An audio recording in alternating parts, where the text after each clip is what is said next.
This is a Radiola RS dating from 1923, so it's about 101 years old at the moment. I think these are only in production for about a year or so, before the Radiola 2 and 3 came out. I've got it connected to an ARBEIII power supply. I found that with the 45 volts B+ voltage on it, was quite unstable, even with the regen control turned right down. And I think the reason why is it's designed to have a long wire antenna on here, and I haven't got a long wire at the moment.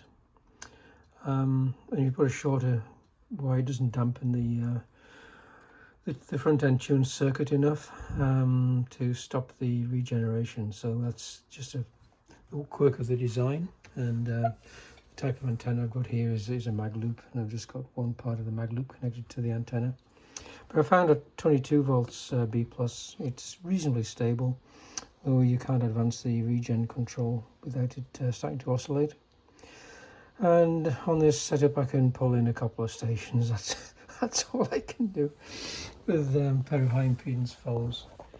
So I'll switch it on, and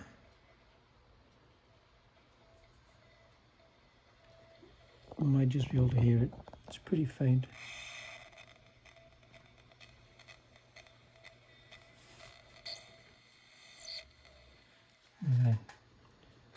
This is the tuning control. There's one station.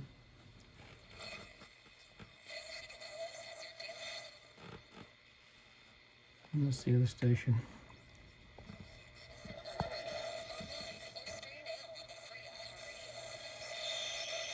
Advance the regen control starts to oscillate. The filament reset control doesn't really seem to have much effect. But it does alter the voltage on the filaments between almost 0 to about 1.1 volts, 1.2 volts. I've got the A supply adjusted to 1.2 volts on the ARBEIII.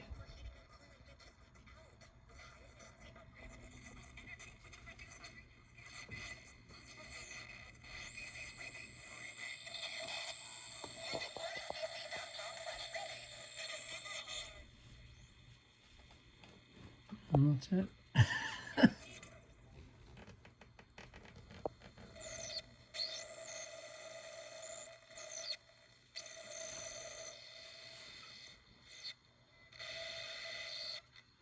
I guess in 1923 there was probably only one station around anyway.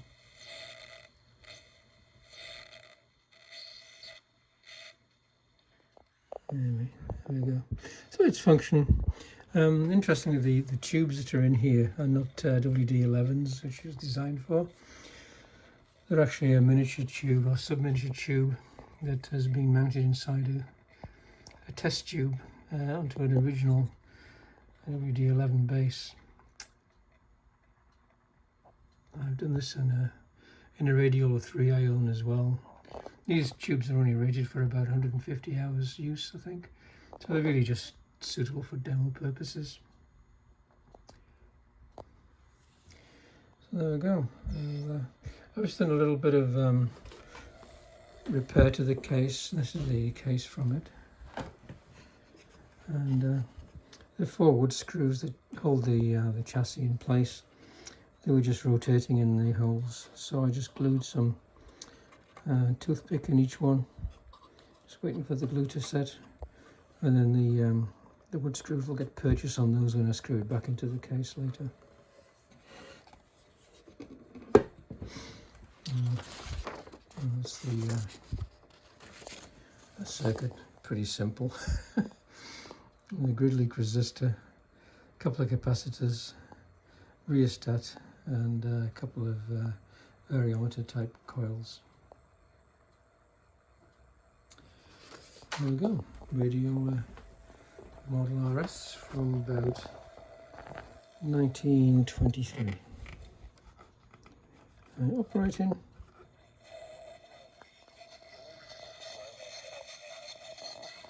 It's not exactly high fidelity.